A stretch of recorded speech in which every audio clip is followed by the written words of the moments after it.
Ooh. All right. Hello. This is Raphael Devereaux at the Atrium Academy.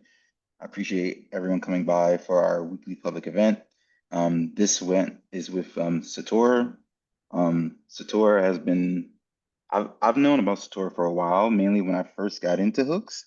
So Sator has been involved in hooks prior to launch, and and it focuses a lot on smart contract auditing and formal verification.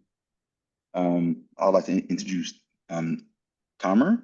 Am I saying your name correctly, Tamer? Yes, yes, Um, close enough. yes, please give a better introduction. But he's going to go over some design principles and some safety things that we should keep in mind while building and auditing hooks. So please take it. Okay, thank you very much. I'm Tomer Ganor. I'm tech lead and security researcher at Certura for 3 years. Actually, right now I'm 3 years at Certura. And I'm here today to talk to you about Uniswap V4 hooks. So let's start. Wait. Okay, now, so who am I? I'm Tomer Ganor. This is my Twitter and Telegram, Certura. After we did this, we can really start. So of course, Uniswap, everyone knows Uniswap. They have like the largest DEX that exist. They have a lot of money, and they are very important. And the cool thing about Uniswap that I really like is that they don't believe in upgrades. They have one version of the code. They just do it right the first time. And if there is a bug, like everyone is screwed.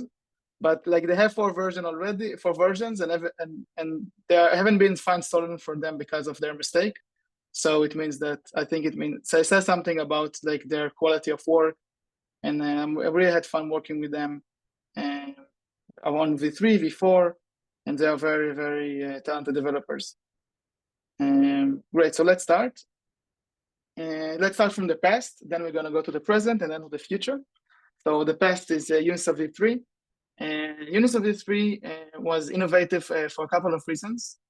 And they introduced the concentrated liquidity and the capital, which is more capital efficient. And just gonna say what it means. So in V2, the thing was that all of the funds that were deposited to the pool, to a single pool for each pair, was spread out throughout all of the price range. Okay, and by doing so, the liquidity is distributed for all of the different prices, which means that if you really want to buy all of the, let's say it's a Bitcoin versus ETH or something, if you want to really buy all of the Bitcoin that is in this pool, we need to pay huge prices of ETH to buy everything. So even though the suppliers, the LPs might want to be able to sell, let's say maybe Bitcoin to USD is easier to understand the prices. Let's say the price right now is 100K with Bitcoin, approximately. I think it moves every day, but it's around the same, the right price.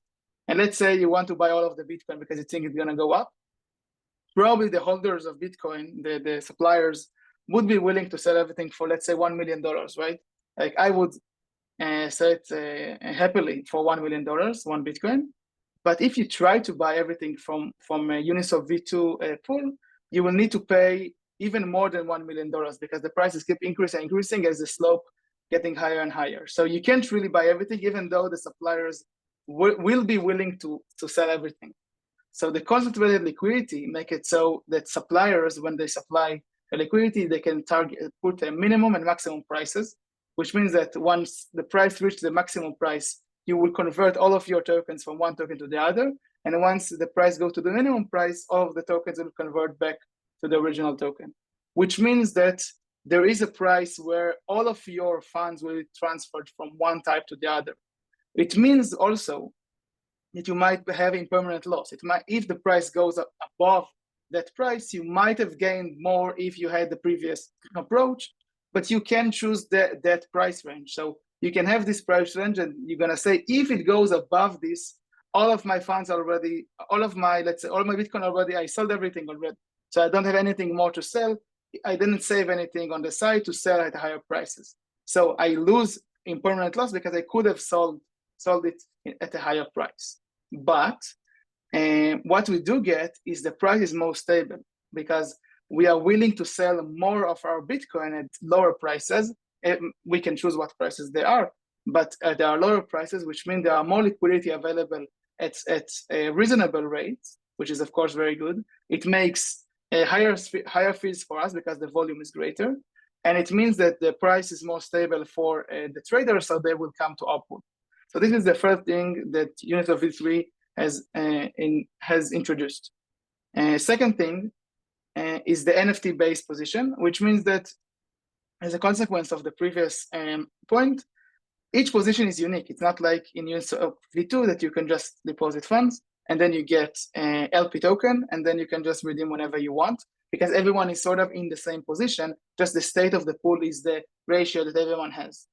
When you have some specific price range, you have the minimum price, the maximum price, and the price of the pool that exists. But depending on that price and depending on the ticks that you chose, the price ticks that you chose, you might have everything in one token, everything in the other, or some ratio between them. It doesn't need to have any relation with the price of the pool. Like it has, the price of the pool affects this ratio, but the price might be very high and still you have all of your tokens already. You didn't sell anything yet, or you sold everything already at lower prices. So every position is represented by NFT that you can sell it, you can redeem it, you can do whatever you want, like with the LP token, but it's an NFT and it's not a share-based position, which is just different. It's not necessarily bad, it's just different. But it has to be the case given the different price ticks and the ranges that you have. Another thing that they have is that fee tier model, which means that if I remember correctly, the tiers were 0.05, 0.3%, and 1%. And they added also afterwards the 0.01%. And they thought that no one is going to use it. And then it was very, very profitable. Everybody used it.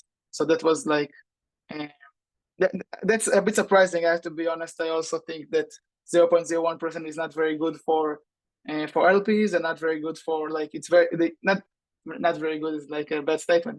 Maybe it's good because everyone uses it. So it's probably good. I didn't think it's good. But apparently low fees and low prices make people want to trade with you with higher volumes, and then you get more fees at the end, which is great as an experiment even. And it's very nice to see. So of course, so all of these were stuff that were new in Uniswap v3. So Uniswap v4 is what we have now as a parent. So why did they change in Uniswap v4? So now we know what is v3. In v3 also, I mentioned it in a second. I just want to elaborate a bit more. They had a single pool per pair. So for each pair, you need to have one contract that has one pool. It does holds all of the tokens, transfer everything once you want to. If you have this route that you want to trade through Uniswap, let's say you have Bitcoin, you want to buy USDC, but there is no pool for that. You will you want to sell Bitcoin, buy USDC, for example. So you need to sell Bitcoin for, let's say, for ETH, and then trade ETH to USDC. You need to have a couple of swaps. So each swap, you will need to transfer the funds again and again and again. And that's, of course, wastes a lot of gas. Maybe even if, let's say, there is an arbitrage that exists, that you have, let's say, three pools, token A to token B, token B to token C, and token A to token C. So maybe there is an arbitrage that exists between those pools, and you can balance the arbitrage and get profit. But because of the gas cost, you might not be profitable, or you might pay a lot of the profit with gas fees. And at the end, the arbitrage just exists, and it's very inconvenient. So that's the Uniswap v3. In Uniswap v4, the reason I'm mentioning it, because in Uniswap v4, they have the singleton architecture. So it's one pool for everything, okay? What is the point of one pool for everything, and why? And it's very important for what comes next, because the one pool for everything has a lot of optimizations for us. First thing that it does, all of the funds sit in the same place. So because all of the funds sit in the same place, now we know that all of the transfers that happen between the different contracts from before just don't need to happen. So as long as everything is managed internally, we can just know that, let's say I sell Bitcoin and get ETH. So until I finish, the ETH doesn't need to transfer to me. And then I sell the ETH and buy, I don't know, DAI, and then I sell the DAI and get a USDC. Great. So all of those transfers didn't need to happen. So we save a lot of gas, either because we save the transfers, or we save the external calls also. Like you can save a bunch of stuff, which that is very nice. But how do we do that? So how do we not transfer the funds? Because if what I do is I do this operation that I sell Bitcoin and get ETH, for example, if that's what I want to do, then how does the pool remember that I am owed ETH to do it? So the way that they do it is using the flash accounting, which is a very, very cool concept. And what they do with the flash accounting is that this flash accounting enables us to deposit funds. We get credit for those funds, and then we can just do whatever swaps we want, whatever pools we want, and we can. Our credit is decreasing, of course, and what is increasing is what we get from the other side of the pool. So we start calling, and how does that work? First thing we call the unlock function. What the unlock function does is it opens the lock, of course, and allows us to start trading with the pool, and we can just do whatever we want.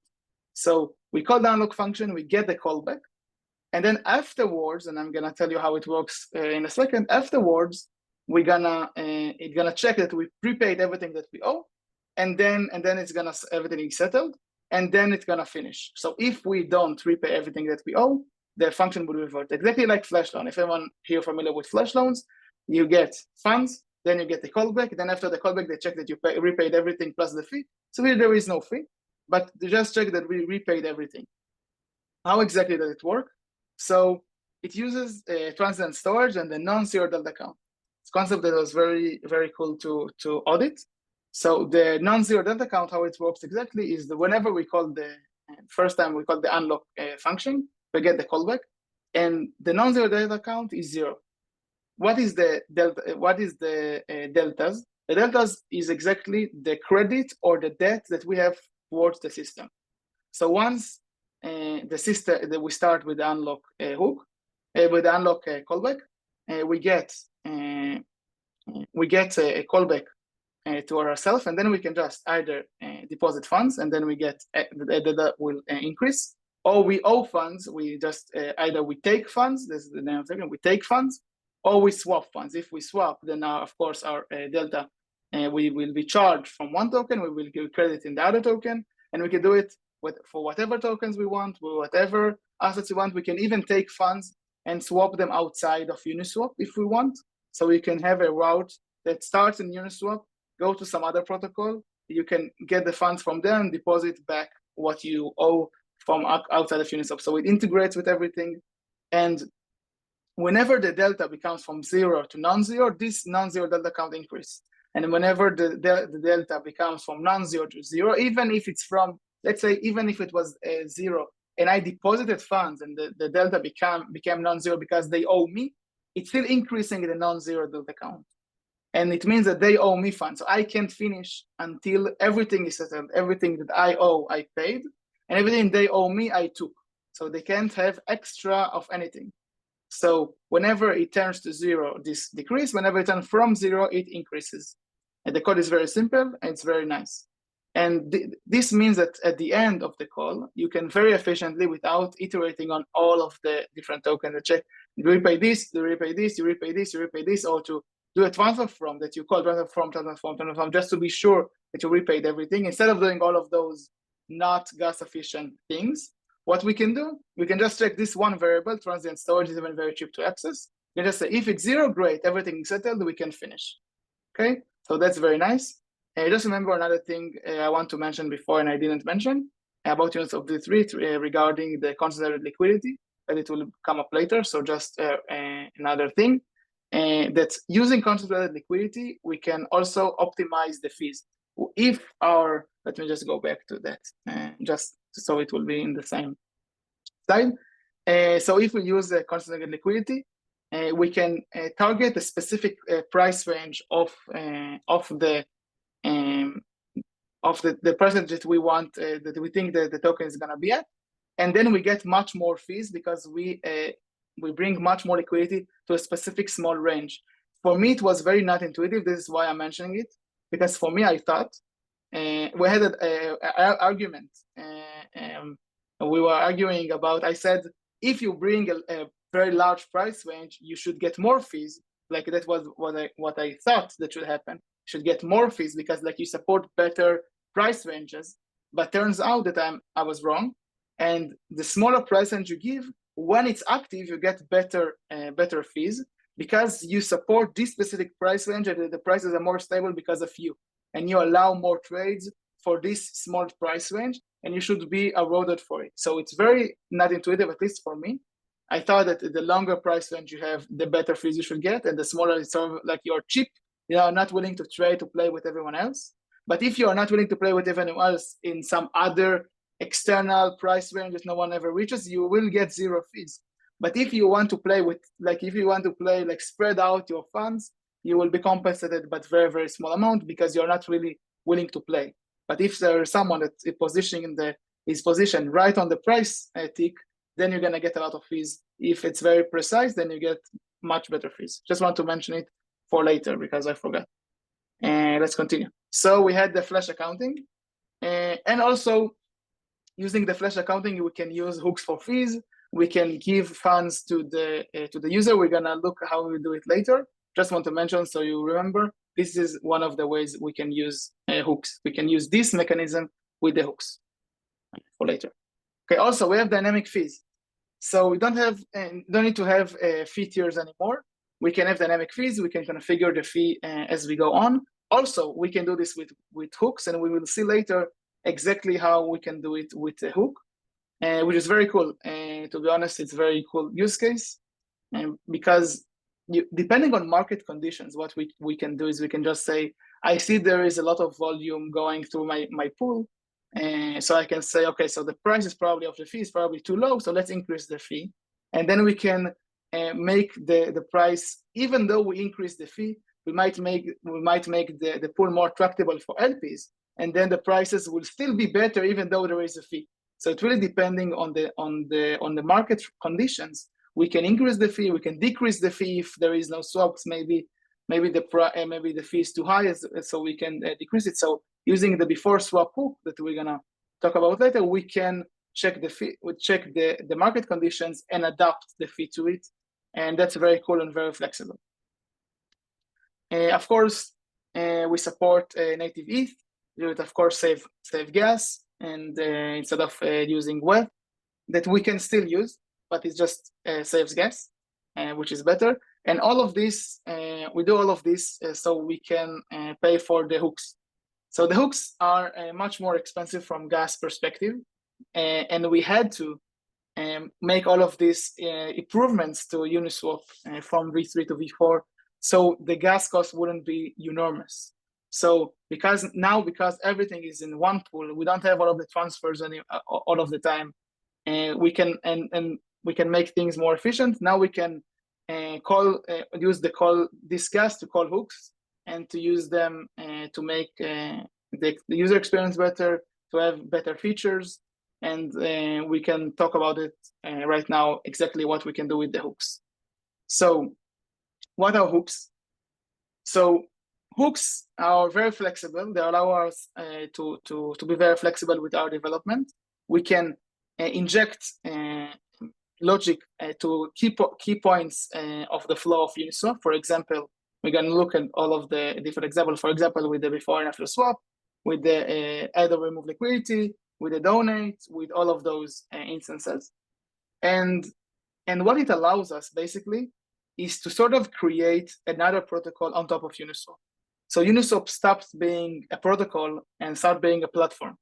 So I think that's what Uniswap wanted to solve. I think one of the things that they were very, I don't want to say upset, but I think they were a bit not happy that their protocol is getting expanded and they are not enough. So I think that if you can do it with the Uniswap quality and get the trading with Uniswap, and get access to the Uniswap, funds, and you can get all of this good calculation, all of these good gas optimizations, everything in the same place as we said, without the transfer, without everything, then it's better to do it in one place. And I think that if we can do it in one place, it's better. And the hooks allows it. So how does it work? How does the hooks work? Whenever something happens, like in Web 2, whenever something happens and a hook is called, then we just do an external call to the hook contract, which is configured if this hook is enabled. So we need to enable the hooks. So let's see what type of hooks we have and the common use cases. And then we can see specific examples to hooks. And after that, we'll talk about what not to do with hooks. So we had the past, we have the present, now we have the future.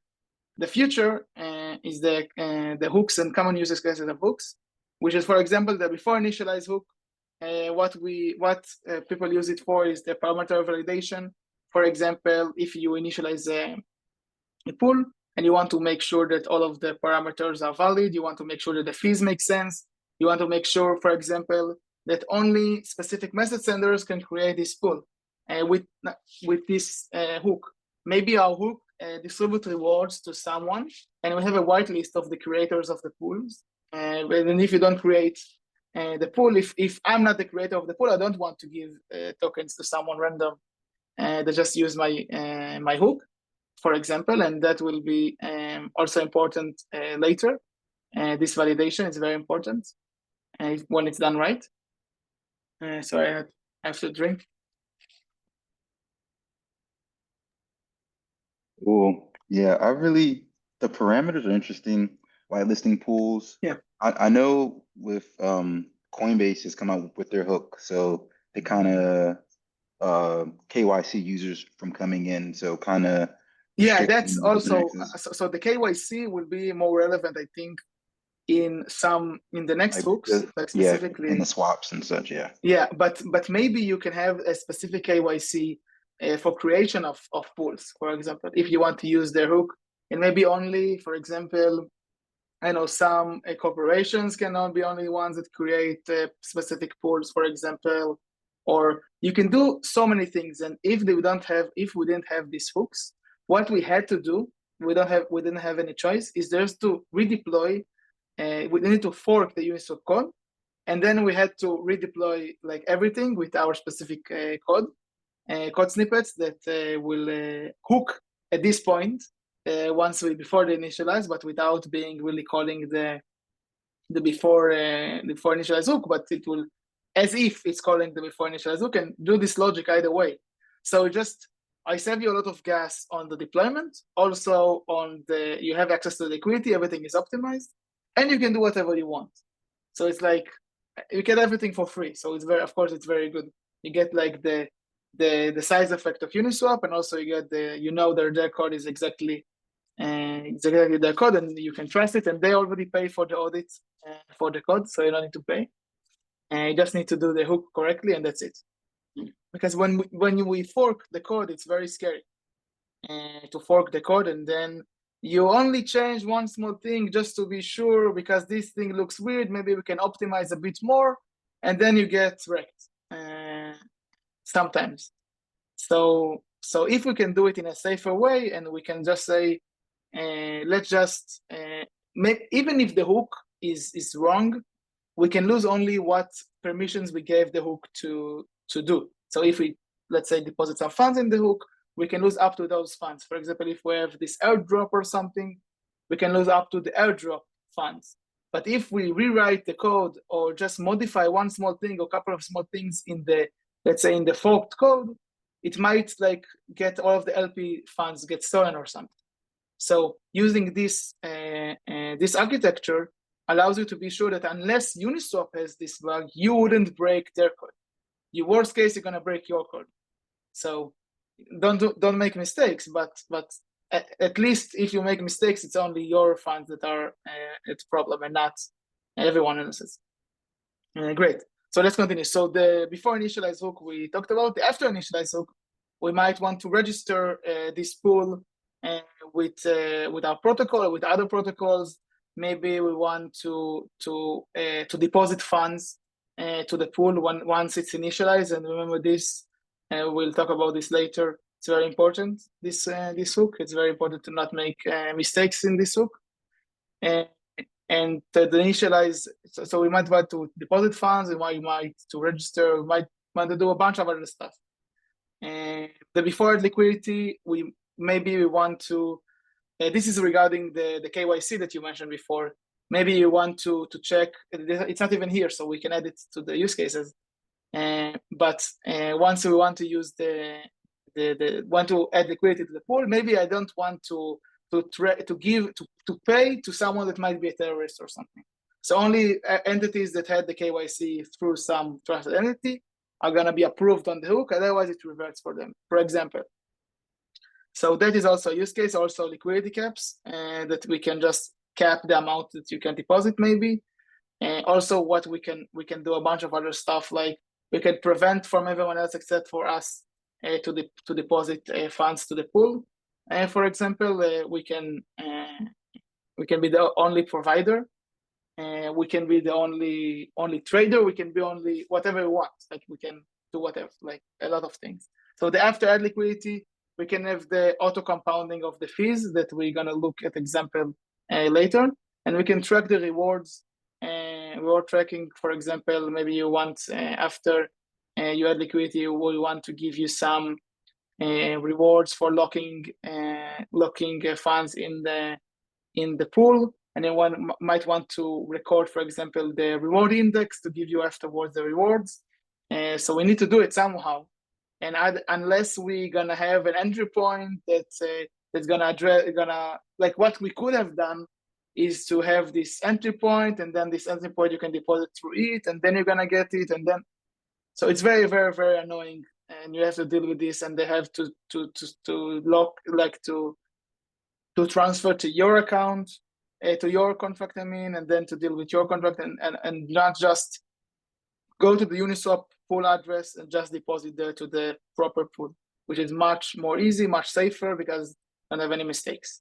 So this is some hooks, and the more hooks is the before remove liquidity, for example. So what I mentioned before about the locking is very important for the before remove liquidity. For example, if we want, let's say, we want to lock our funds inside of the pool and get rewards for it, but then we want to unlock the funds and just get all of the rewards and also get the funds back. So of course that will be problematic. So it would be before remove liquidity. What we can do, we can either enforce or penalize breaking the time lock. So either we can just revert because your time hasn't come up yet, so you can't withdraw your funds, and we just revert. So the hook can sort of like DOS this function for some users, or for some users in some conditions. Or we can just say, if you want to withdraw before, we want to get a cut from the fund. So that's something else we can do.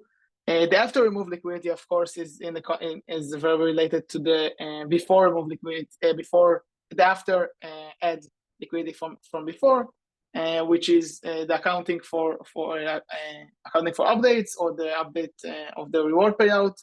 As we mentioned before, maybe you recorded the reward index before when you added the liquidity, and now you're gonna get the rewards, or at least get recorded what is your new balance, so we can give you rewards according to what you should get. So this is the after remove liquidity. We have the before swap, which is again relating to what Rafael said about the KYC. We can say only trusted entities can trade in the pool, because maybe we don't want to get paid by terrorists, for example. Like that's the only example I have to why one might not want to trade with someone. Otherwise, I don't know, the best price should be good. But terrorists, I think it's a good example. And the governments might not want us to trade with them. So we can have this limitation. We can have, of course, the dynamic fees that we're gonna see soon, an example for it. For the after swap, it's very cool. We have the TWAP calculation, which is the time-weighted average price. We're gonna see an example for that also, and we can just track the analytics in general. TWAP is very cool, because what we can do with it is that we can provide Oracle services, because it's time-weighted average price. So can say this was the average price up to X amount of time, or in general from all time. And also we can not only swap, we can just keep track on the market volatility, for example. We can keep track on whatever you want. Like whatever you want, you can keep track, you can record, you can do whatever you want. And that's so flexible, and you don't need to deploy a new contract for it. You just need to have one hook that records the stuff and maybe have an API outside to allow access to this data that you want. So it's very cool.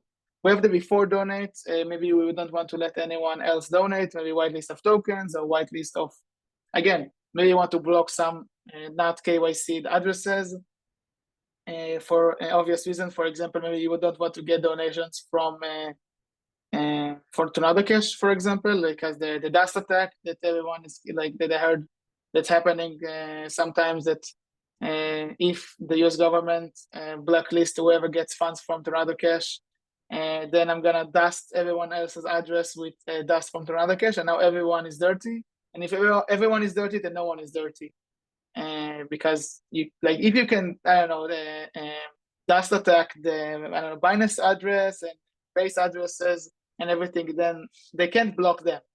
So everyone else will be okay. So now we may be able to prevent you from donating funds to the pool, which is also very nice. Also, we can of course keep track on the donations, and we can also maybe distribute rewards according to this donation, or we can do other things. Of course, if there are questions, please feel free to send in the chat. I didn't say it before. Hey, Tomer. Or yes. So I put some questions in the chat about 10 minutes ago. I didn't see. No worries, man. Okay, sorry. I'm good. So I'm in the fortunate position that I've been doing the Uniswap Hawk Incubator for the last like 2 months. So most of this stuff I know. This is a great intro for people who want to come up, but you obviously have a lot of knowledge about Uniswap. If you have a look at my question, what I'm really interested in is from a builder's perspective, actually, how do we use Satora? How did Uniswap use it? How did they build on it? Do we need to learn how to write our own specifications? Okay. So do we just reach out to order? That's a very good question. That's a very good question. And I think one of my colleagues might have a whole presentation on this topic and some other time, right, Rafael, for the Satora Prover and how we use Satora Prover to secure Uniswap v4. So we have, and he has like entire presentation on this that will be in the future. Okay, so this one's more how Uniswap works. Got it, man. How Uniswap works, hook security from a researcher perspective. Okay, thanks, man. No problem. And great.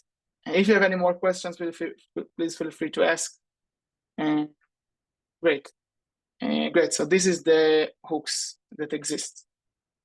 Okay, great. So what is possible? So I promised dynamic fees. So we get dynamic fees. How can we do dynamic fees with the hooks? So dynamic fees just work. We can configure them if we want to without the hooks, but we need to do it manually. So that's pretty annoying. So let's do it automatically. So how we would do it? We need the before swap hook. And what we can do, we can just say, okay, so for this pool ID, we can just check what is the volatility of this pool with the get volatility oracle, which is just might use another hook. It might use the TWAP that we mentioned from before, and we're going to see next example. We're going to see the TWAP example. Maybe we can have some different metric to check using the after swap or before swap hooks. And we just need to use some metric to know what is the volatility. And then we have some logic to get the dynamic fee. You can choose whatever you want. Again, we can do whatever logic here that we want. And we can just do update dynamic fee swap fee. And now that is the fee, and everything is configured, and we just continue. When this happens before the swap, so it means that now the swap happens with a new fee, not with the old fee. And maybe after the swap, this number might change. So next time someone's gonna swap, this might get updated depending on what happened in the after swap hook. So, or depending on more stuff, like more things. For example, maybe the get volatility checks how at which times the swaps happen, and if you swap more than 10 times in the same block, it's gonna increase the fee or something. maybe. So if that happens, it means that that next time the fee might be updated and increase because this was the 10th time, for example. So this is a lot of uses. The next thing that we can do is the TWAP, the time weighted average price. We do it with the after swap hook. And in this approach of the TWAP, we can have a lot of approaches. But in this approach for the TWAP, what we do is we take the first price of the block after the first swap of the block, and that is what we use. So it's the first time that we use in this block. How does it work? So we call that we do Uniswap does all of the heavy lifting for us, and then after the swap happened, we're just gonna call this this hook. And what's happening in this hook? Let's look at it together. What happens is we check whether or not some time have passed from the last time we updated this, which is of course very important. Otherwise, we can't. We don't know that we will just update again in the same block, and that's mess everything up, of course. Because then you can just swap in the same block, and then we get the current price. So that's not what we want. We want time weighted, and if time has passed from this time, then we're just gonna take the price, multiply it by the time, which means that now we have the order of magnitude of the time. And then we can sum it to the price cumulative variable. Of course, to get the TWAP, the time weighted average price, we need to divide by the starting, but this minus the starting time of this hook to make it work. But we can do it like in the getter function. We don't need to do it here. Here we just need to maintain the sum, and we can outside just divide by now minus start time. And that's it. And then now we can have the TWAP, and this hook finishes, and that's it. This approach is not the only approach to do the TWAP.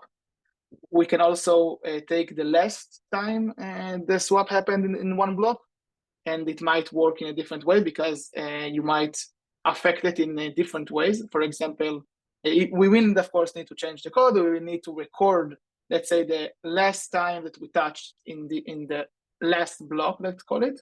And if now is not the same block, we will update the sum. And then we record current time. And next time, we will call this, we will check again. Wait, is this the same time as last time? If it's the same time, it's the same block, we will override. If it's not, we will update and then override and record for next. So there are different ways to do it. It's not the only way, but this is just a suggestion of an TWAP calculation tracking with, of course, the after swap hook. Great, the auto compounding. Yes, I mentioned it before. Maybe we want to reinvest the fees that the hook got and that we got, and we want to reinvest them. So after the after add liquidity hook is needed here, and we can just call the compound fees. Then it's not here, so we need to look at it. So this is the after compound fees that we call after the add liquidity, which means that here we just check whether or not we have this hook has any balance of assets, like of one of the two assets that is inside of the of this pool, and then we're just gonna add liquidity with in this example for the entire range, but we can do it for any range that we want, for all of the fees we want, and now the fees are compounding for the hook, and also what we get for this is we get let's call it maybe a negative effect, that this is being called every time we add liquidity, which means that this will be very much consuming a lot of gas. So what I would do, this is just a generic example, of course. What I would do is I would just say, let's do it once every couple of minutes or couple of hours, depending on what frequency you want to do it. And then it will be more reasonable from a gas perspective. Another thing that we can do it with the before add liquidity hook that I would just want to mention is that we can also limit the shape of deposits to the protocol. For example, we can say that we are not allowing to deposit in the entire range like we do here. We might say you can deposit to the entire range. You can only deposit, let's say, for for only specific tick prices, or maybe we can do the opposite. Maybe we can force it. We can force you to behave like units of V2. We can say the only way that you can deposit is only to the entire range, because I want a units of V4 pool that behaves like units of V2 pool, because that's what I want. So you can either make it behave like units of V3, you can make it behave like units of V2. You have the entire range of possibilities at your hands. So this before add liquidity hook is very powerful. Also, we talked about the KYC. We can also make you behave like we want, which is also very cool. So hooks, do's and don'ts. So let's start with the do's. So first thing, the most important thing that if you remember one thing from this lecture is please check the message sender. Please check the message sender. Message sender needs to be equal to pool manager always. That's always true. That's always right. Don't forget, because if you forget, you will have bugs for sure. Like I can guarantee, if your hook does anything interesting, you will get exploited, because if you don't check this. Okay, so unless you just do random stuff and don't, like, I don't know, just increase the counter or something, and then, okay, so I can increase your counter when it shouldn't, then okay, it's not very interesting, not a really good exploit. But if you distribute funds, deposit funds, do anything, update something, it's gonna screw everything up. So please check the message sender equals to the pool manager. First thing. I can't stress this enough. I'm saying the same sentence again because it's so important. Please check the message sender is pool manager. Okay, very important. An example to how to do it is very simple. Just require message sender equal to pool manager. Not very complex. You can also do it with modifier if you want. I don't care, as long as you check this, it's okay. You can do it with if and revert otherwise. It's more gas efficient. I understand. Please check it. I know it sounds stupid, but people lost millions of dollars because of this. It's very important, okay? Like, I'm not kidding, millions. Okay, let's continue to the second one. And the reentrancy guard. Okay, so this one is something that in the past, I think people liked reentrancy guards because like there are a lot of reentrancy attacks. And then people were started to think they are very smart.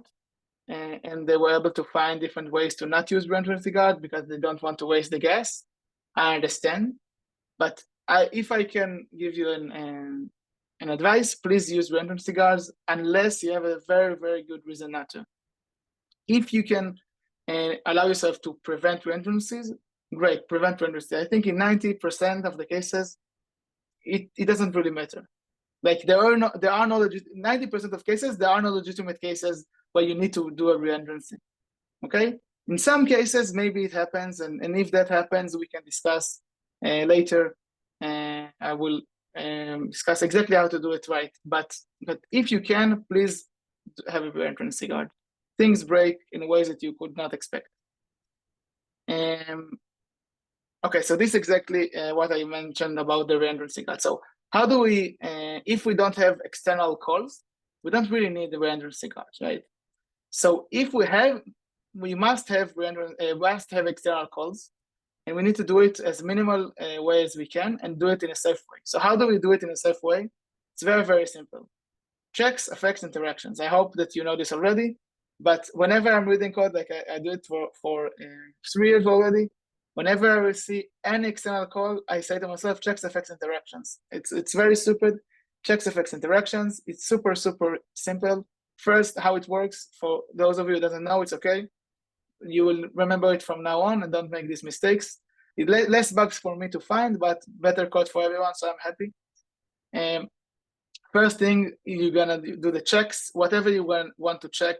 If you can write your flow if you want of the function as if everything is okay, you don't need to do anything. But then look at all of the places you have checks in the code. So for example, you check the message sender. Of course, message sender equal to pool manager, you did it already, first thing. Then you can check, I don't know, the balances match. You can check, for example, if you want to mint tokens, you need afterwards, you're gonna check that the proper amounts were minted, right? No, so don't check it later. You preview the mint and you record the value that you previewed and you check it on the previewed value. and you check all of the checks before.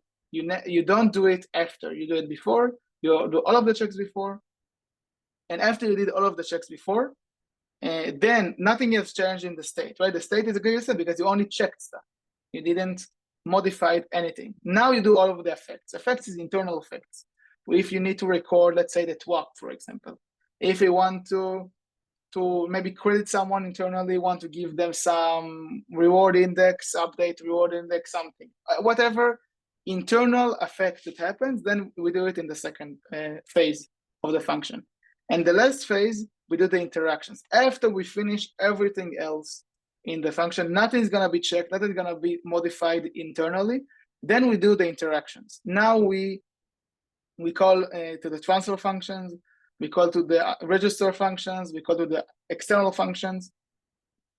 Even if your code doesn't have external calls, I would still recommend to use the checks effects structure. And then if in the future you're gonna add interactions, you're gonna add external calls, you just put them in the end. Because what happens usually, someone develops something which is very good, and then they're gonna expand it to add this one more feature, and this one more feature breaks everything. Because of this, and everything is right, everyone, you do 10 audits, everything is great, and then you say, oh, I'm not just gonna add this one line, and everything gonna be okay, and then you add it in the wrong place, and then you get wrecked, because no one checked your code after, or maybe someone might miss it, or something. So even if you don't have external calls, I would still recommend checks effects and just leave a place for the interactions for the external calls. That's my recommendation. And also, something that I do personally, also calling transfer for ERC20 transfers, I would treat it as an interaction and not, even though it should be safe, maybe it's trusted token, maybe everything is okay, and it's reasons I hear from customers that we have all of the time, and that's okay. I believe them, I agree. Probably USDC is not gonna give you a random COB malicious. I'm not saying it is. But sometimes we expand the meaning of assets that we use. Sometimes we want to expand the umbrella of assets. You might want to use only WETH, and everything is okay with WETH. Maybe it's not upgradable, maybe nothing gonna change ever.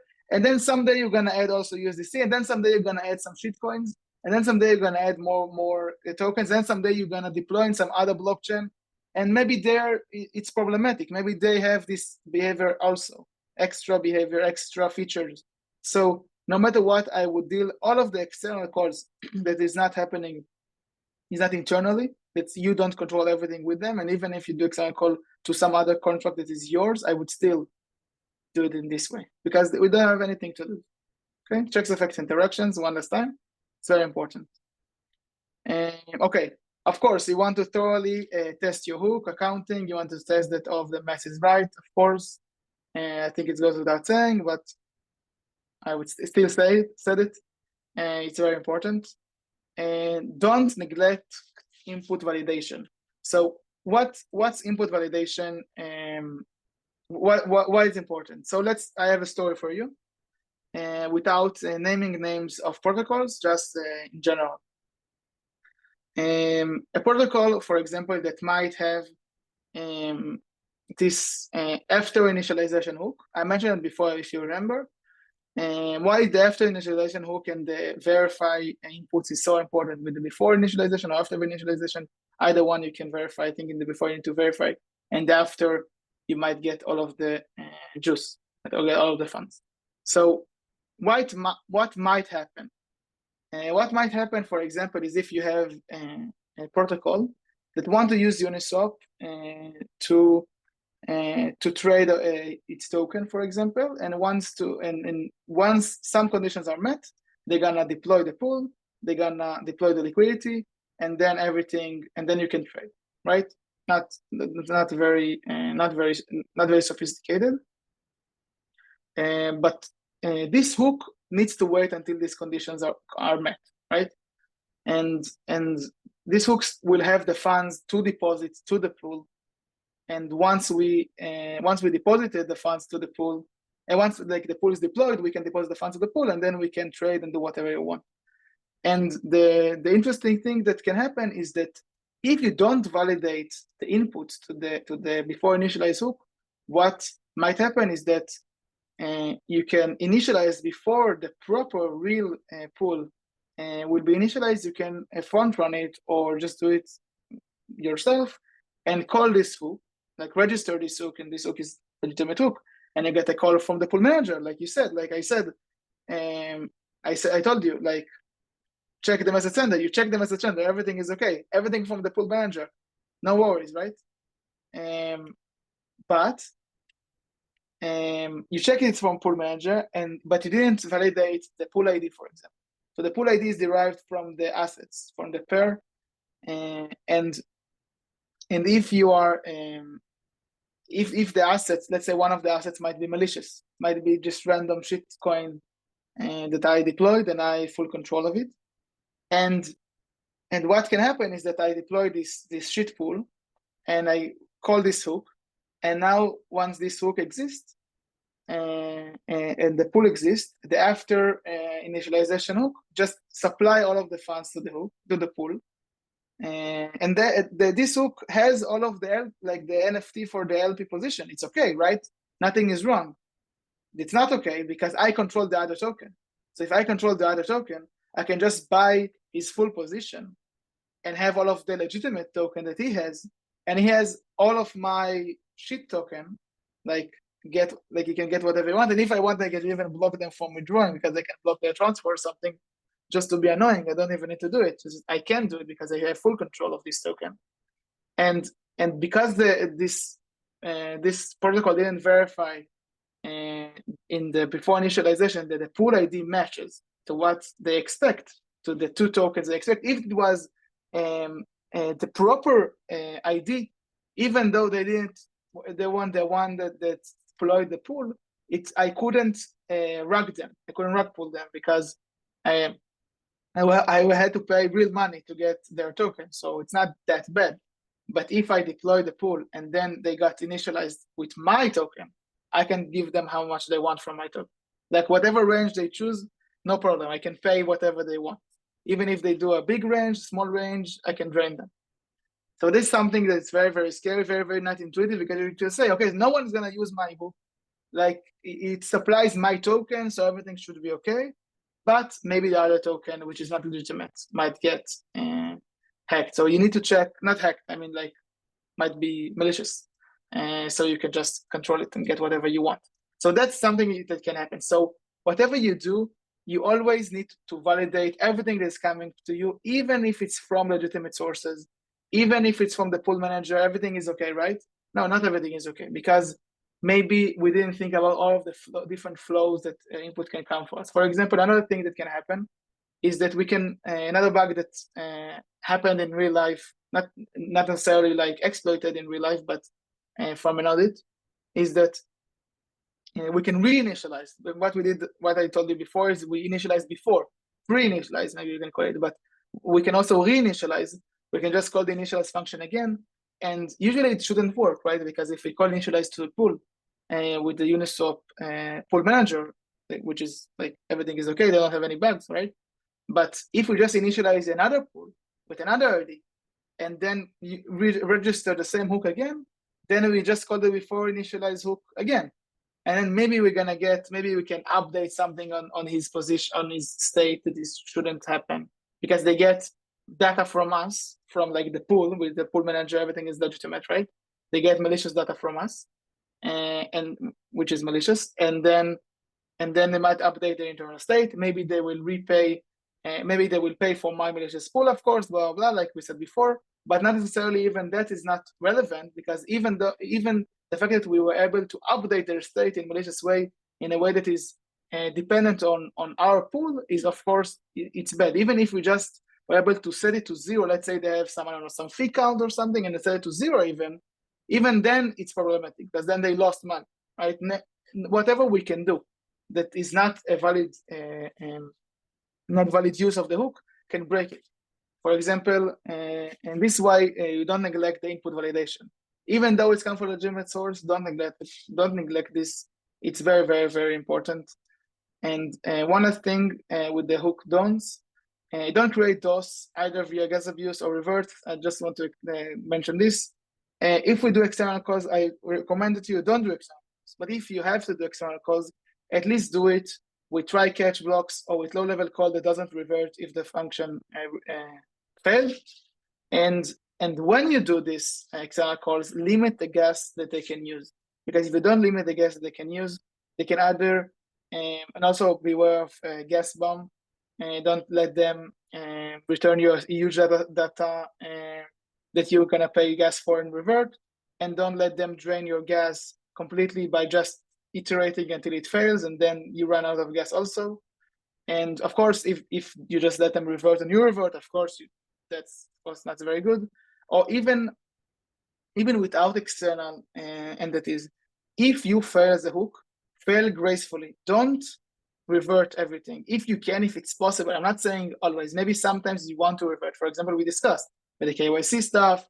Maybe you want to prevent because there is something wrong. Maybe something legitimate you want to prevent. But if let's say you do some calculation for something, let's say accrual of rewards, and the person wouldn't get the rewards because let's say the reward contract doesn't respond or something, because it reverts always, it's blocked, it deleted, something happened.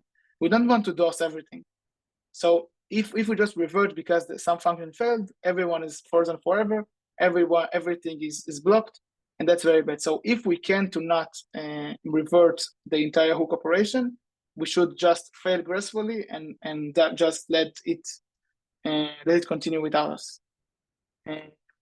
Okay, so we have a couple of blogs of best practices to write hooks, and also using formal verification to defend against malicious hooks that we have. So this is the links to the blog post that we have in our website. And if anyone has questions, I'm happy to answer either here, or you can send me a DM or something. Thank you very much. Ooh, that was like right on time. Amazing. Yeah. If anyone has any questions, please say them or type them in the chat. But it seems to me it's like the same troubles always pop up: access control and reentrancy. They're always the same ones. Yeah, it's very easy for me because I just need to have the checks effects interactions again. Every project, just check effect interaction, checks effect interaction. Every time someone forgets, like someone writes it correctly, and then this other developer just want to add this small feature, and then they add it again. Like it happens. Like I think almost every project that do some external call has this problem in someone. Yeah. I don't know why, just everyone forgets. Yeah, I guess with V4, it's like you kind of feel safe because of Uniswap. You know, like they're the layer that we're building on top of. But really, it's the same solidity problems that we always run into in Uniswap Yeah, it's the development. same. It's the same problems always. And if you don't have problems with the code, then you have some problems with the people. So either it's human engineering or you have problems with the code. I think as we see, it happens that we saw some for example, the Bybit hack that was more human oriented because some people were like they changed what you see in the computer, and then you approve something that you shouldn't. But you didn't know. So I think that says that maybe the code improves in a way that now it's a little bit easier to trick the people instead of trick the code, which I think it's good for the security. It means that maybe the level is increasing, and then afterwards you still see some foolish mistakes that, of course, it's mistaken not on purpose. Mistakes that has people still lose money with contract exploits. So auditors still have work. Like we're definitely gonna lose our job, but I'm happy to see that the bugs are getting more complex. Because first of all, because it's interesting to understand them, and also it means that the field is maturing because we don't have any like the stupid mistakes. And I really hope everyone use the reentrancy guards to prevent all of the annoying reentrancy stuff. And then we don't need the checks effects interactions because we just have reentrancy guard. It just blocks everything. I see there is a question in the chat about how Certora would help in Uniswap hook development. So you can see the blog, the using formal verification to defend against malicious hooks, or the best practices if you want. And also, if you want, you can contact me or contact us in general. And what we can do we can either have either formal verification for the hook from generic stuff that we have, or we can have specific stuff. Of course, every hook is something new. It's like you probably develop a new protocol on top of Uniswap whenever you have a specific hook. So every hook has its own behaviors that you want. Like you have the trivial stuff, but you have also the specific stuff, which is very important, like new project completely, even though it uses Uniswap. And we can also audit, of course, the code. And I really think that it's very important to notice that even though we are using Uniswap, we are protected by Uniswap sort of, as Rafael said. It's not like everything is okay, don't need to check anything. Uniswap will only give us legitimate data. Everyone is always very nice. Like it's very nice to think that we live in an optimist world, but unfortunately, it's not the case. So we need to be very careful, and we need to develop very carefully. And please feel free if you want to message me either on Telegram or something, and I would love to help you developing secure hooks. Cool. As we say, don't trust, verify always. Yeah. Thanks everyone for joining. Thank you, Tamir and Sator team for being a part of this, and we hope to see you guys again next week. Happy to be here. Yeah. Thank you, everyone.